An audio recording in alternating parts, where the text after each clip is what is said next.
welcome back. I wanted to talk to you today about something that sort of just kind of came up as I was getting my nails done today. I was thinking about comfort zone, and for whatever reason I was talking to a friend and she said, oh, I've been doing brownish nail polishes, and I thought, I don't think brown's gonna look good on me. But in the past, when I've gotten my nails done, it's always been a light pink color. And then I realized that everyone wears these dark, rich colors, deep purples and dark, dark colors. And I thought, oh, it looks great on everyone else, but not on me. I'm not gonna do that. And then one day, for whatever reason, I got out of my comfort zone and I said, okay, let's try it. I loved it. And that's all I've been wearing for the last year. Now, if you're a guy watching this, don't get discouraged. We're not going to talk about fingernails the whole time, but I just wanted to mention that I really was excited about talking about this because I love the taupe on my nails, and I would never have thought that like a brownish shade would look good on me, but it does. So the whole purpose really of going outside your comfort zone is to do things that you don't normally do. And sometimes we are convinced that if we stay in our comfort zone that we're going to be just fine, we're going to get through life just fine.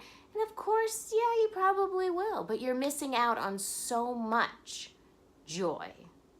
Joy, maybe meeting new people, maybe having new interests and hobbies that you like, maybe some really good memories. So there's so much out there, and I just don't want you to get stuck in that little shell. I want you to, at some point, try to get out of your comfort zone and try something different, because you never know. We got to open our mind. In the last video, I talked about intuition, where you really have to kind of open your mind to receiving information. And in this sort of situation where you're dealing with your comfort zone, you really have to, at some point, kind of put the walls down and just try new things. Okay, so aside from my nail inspiration this morning, I wanted to tell you about a little story when I had dogs and I used to walk my dogs. We used to walk around the neighborhood quite a bit, twice a day. Well, there's a few people in the neighborhood, and I know you have them too, who you kind of try to avoid, don't judge, because you know you do too. Maybe they're really chatty, or maybe there's just something really off about that person, but you just don't want to engage. Well, that was me. And I would see that person coming down the street and I would cross the road and go to the other side of the street. And, it became such a thing that I realized, as much as I tried to avoid them, what I was really doing is attracting them to me.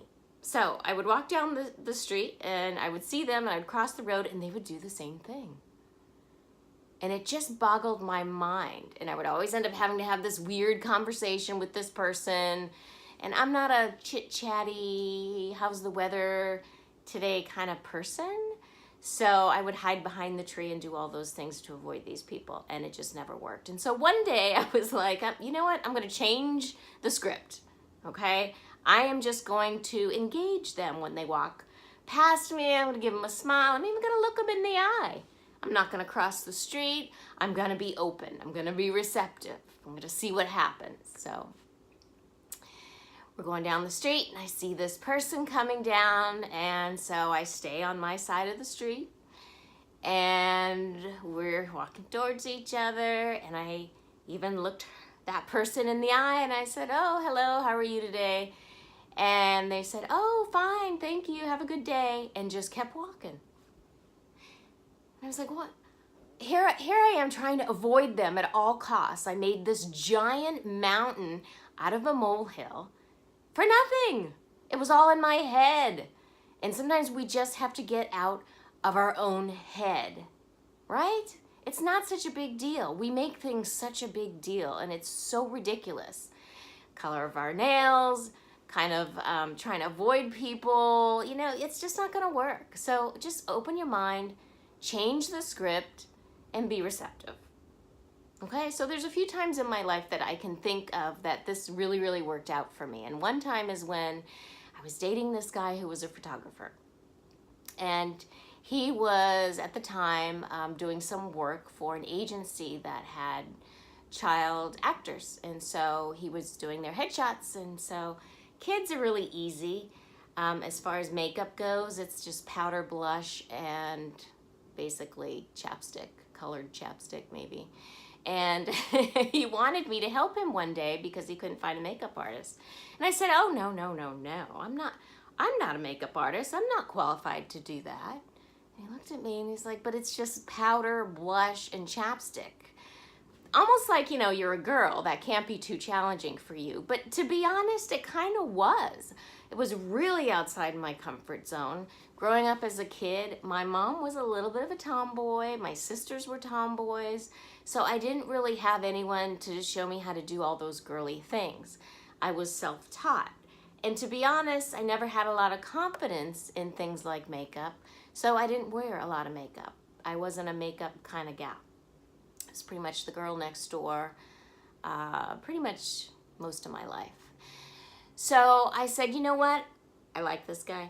But I had always had this interest in makeup. My parents were in Amway when I was young, and my mom used to have all this makeup because they had a makeup division, and I would play in it all the time when my parents would go out to meetings and whatnot. And it was kind of fun, and I really liked it. I didn't know what I was doing though, but kind of deep down in my soul, I enjoyed it. But as an adult, I didn't know how. We didn't have YouTube then. We didn't have cell phones then. You couldn't just look things and Google things up. So if I didn't have someone to teach me, then I just, you know, did it on my own, and it just became one of those things you just throw to the side and go, yeah, this is beyond my comprehension level. So when he said that, I was like, you know what? I'll go to school. $2,000. I say that like it's nothing because I learned absolutely nothing in the school. I mean, really, you can learn a lot more on YouTube nowadays. I'm not saying all makeup schools aren't that good. I'm just saying, you can learn a lot on YouTube. You don't really have to pay $2,000 and join a makeup class. But I digress. So I go to school for 8 weeks, and I, you know, get all the kit and the whole thing. And so then I start with just the kids, and I realized, oh, this isn't a big deal. Easy peasy. And I kind of enjoyed it too. And eventually it progressed, and I started doing makeup on adults, and that was fun for photo shoots and things like that. I even worked on a movie. So it really was a really confidence building time because I just didn't have confidence in myself. And even though I felt like I just didn't have the right training, I learned as I went, and sometimes in life you kind of have to. So I was building confidence through that. And I think at that point in my life, that was a really, really important lesson for me to learn. Not only that, I now have a new obsession with makeup. I have more makeup than a Sephora store. But I love it. It's part of my life, and it never would have been had I not gotten involved doing something that I felt very uncomfortable doing. Okay, I like to throw in these stories of how these things work in my life. And one of the other things that was really uncomfortable was I started working at Hooters back in the early mid-90s. And this was in Orlando, and this was back in the day where they didn't tuck their shirt into their shorts. They would have the shirt tied up in the back so your midriff was exposed and your boobs were pushing out up through your shirt. And I was not someone who dressed very sexually or even with a lot of cleavage.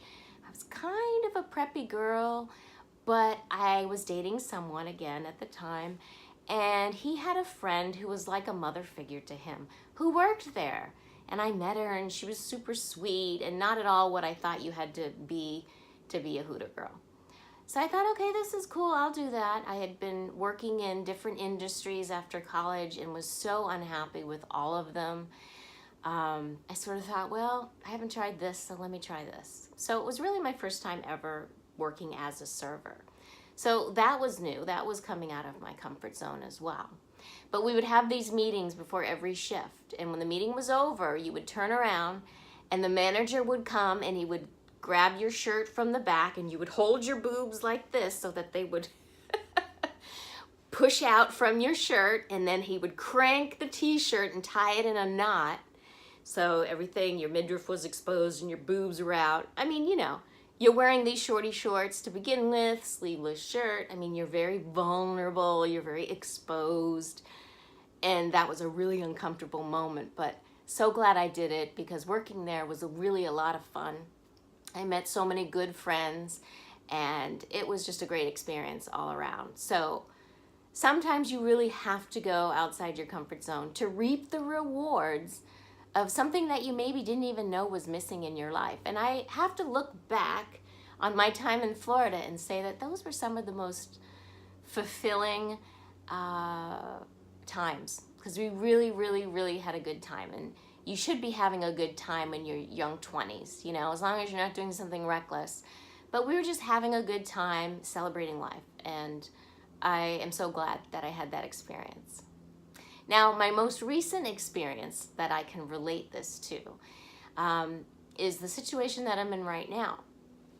My significant other is in a job now that he has to carry a weapon.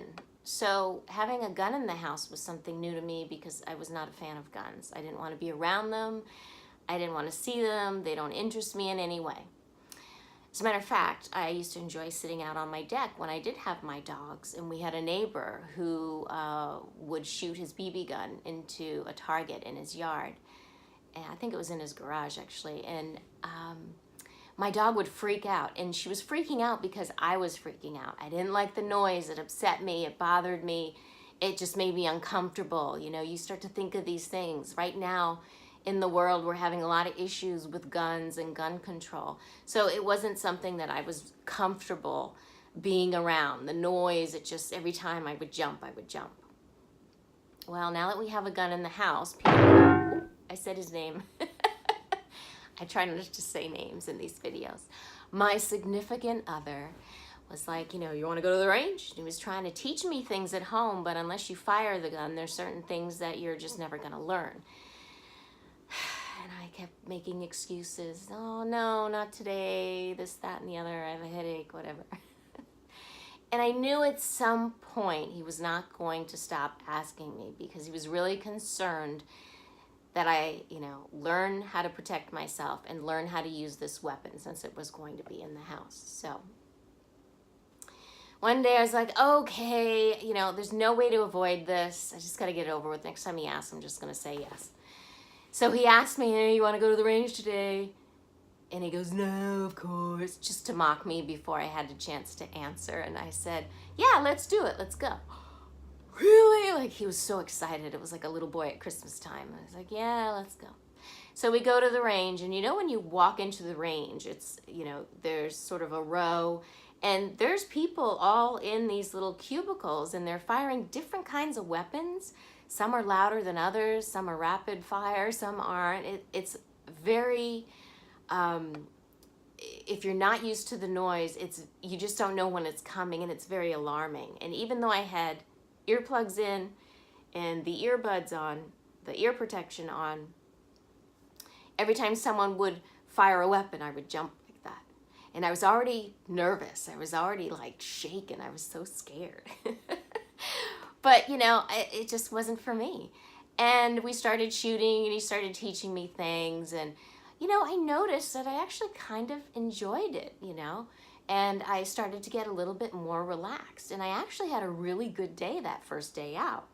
My significant other was quite impressed with my ability, and I was quite impressed with my ability too. But you have to understand that most times in life, the things that I don't think I'm going to be good at, I end up being good at.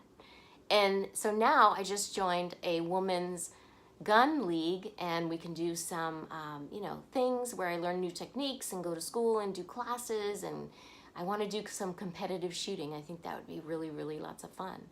So who knew? I mean, my God, you know, you just don't know. If you don't go outside your comfort zone, you have no idea of the world out there, and you really have to get comfortable with being uncomfortable. And that is my wish for you today. Please get comfortable with being uncomfortable. There is a world out there for you to enjoy. And if you're stuck in your little safe comfort zone, your little rocking chair, or whatever it is, your couch, whatever it is that is your comfort zone, your safety net, don't do it anymore. You're missing out on so much in life. And I love doing these videos because what it does is it allows me to be accountable. I can preach all this stuff to you, but I have to remember to take my own advice. And I just love these videos because I end up taking my own advice. And I'm still continuing to use these tools to make my life as full and as exciting and as adventurous and as positive as it can be. I wish you well, folks. I will see you soon. Remember to subscribe, press that link down below, and let me know how I'm doing. I enjoy doing these videos so much that I want to keep going, but I need some feedback, so let me know. We'll talk to you later. Take care. Bye.